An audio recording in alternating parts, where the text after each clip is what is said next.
नमस्कार, विंध्या टाइम्स में आपका स्वागत है और आपके साथ में आशुतोष तिवारी। देश और प्रदेश में आर्थिक समस्याओं में प्रमुख समस्याओं की अगर आप बात करेंगे तो उसमें महंगाई की समस्या मुख्य समस्या है। वर्तमान समय में महंगाई की समस्या अत्यंत विकराल रूप धारण कर चुकी है।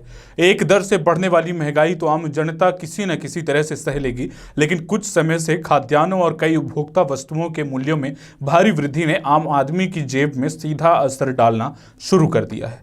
वस्तुओं के मूल्यों में इतनी तेजी से इजाफा हो रहा है कि गरीब और गरीबी रेखा से नीचे जीवन यापन करने वाले लोगों के लिए भी खाद्य सामग्रियों का क्रय करना मुश्किल होता जा रहा है। ये इस समस्या के विकराल होने का संकेत दे रही है। डीजल और पेट्रोल के दाम भी बढ़े हैं। महंगाई बढ़ने का यह भी एक बड़ा कारण माना जा सकता है। वहीं सरकार ने यह भी साफ कर दिया है कि अब पेट्रोल और डीजल के दाम नहीं घटने वाले हैं। आने वाले दिनों में कई त्यौहार हैं। त्यौहार में हर वर्ग के लोग हर वर्ष जमकर खरीदारी करते हैं, लेकिन इस बार अनुमान है कि महंगाई का असर त्योहारों में होने वाली इन खरीदारियों पर भी पड़ेगा। असर न सिर्फ लोगों की जेब में पड़ेगा, बल्कि आम इंसान के किचन में भी महंगाइयों का असर देखा जा सकेगा। देखिए ये स्पेशल रिपोर्ट। लगातार खाद्य सामग्रियों के बेकाबू हो रहे दामों ने आम लोगों के किचन का जायका बिगाड़ कर रख दिया है। रोजाना किसी न किसी खाद्य सामग्री के दामों में बढ़ोतरी देखी जा रही है।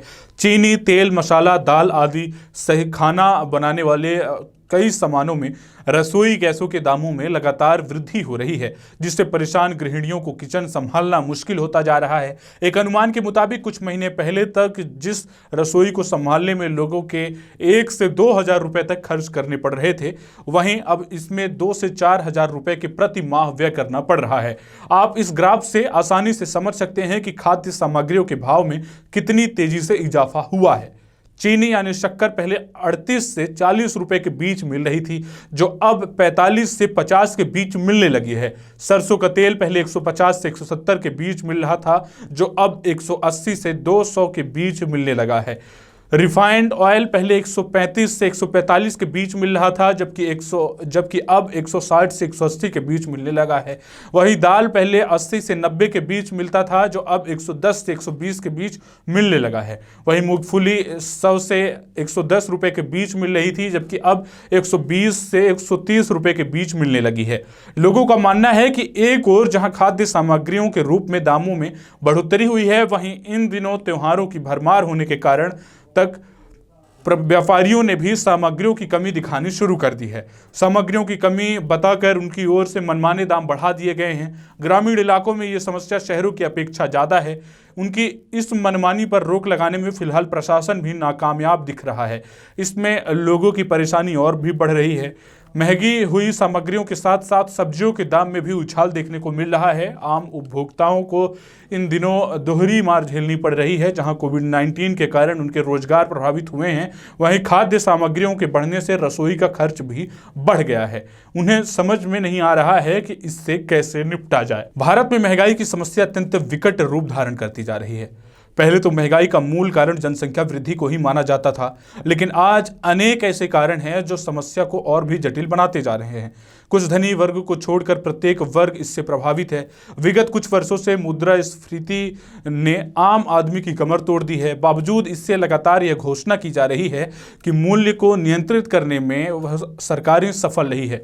आज की हालात यह है कि आम आदमी महंगाई की आग में बुरी तरह झुलस गया है, जबकि लोगों की आमदनी उस हिसाब से नहीं बढ़ रही है। महंगाई दिनों दिन बढ़ती जा रही है, ऐसे में कैसे आप रसोई अपनी चला रहे हैं? रसोई है महंगा, हर चीज़ महंगा हो रहा है। तेल महंगा हो रहा है, किराने का सामान महंगा हो रहा है। पहले जितने में बहुत सारा सामान आ जाता था, अब थोड़ा सा वही सामान आ रहा है। और क्या नाम है? श्वेता सिंह। हाँ, घर इतनी महंगाई बढ़ी है कि घर नहीं चल पा रहा है। तेल है 200 रुपये, 190 रुपये तेल है, तो सिलेंडर है। बताइए कैसे घर हम लोगों का चल पाएगा। घर का खर्चा नहीं निकल पा रहा है, कमाई है नहीं।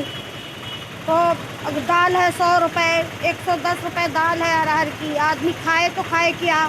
सब्जी इतनी महंगी है कि आदमी खाए तो खाए क्या हैं? बताइए कैसे घर चलेगा।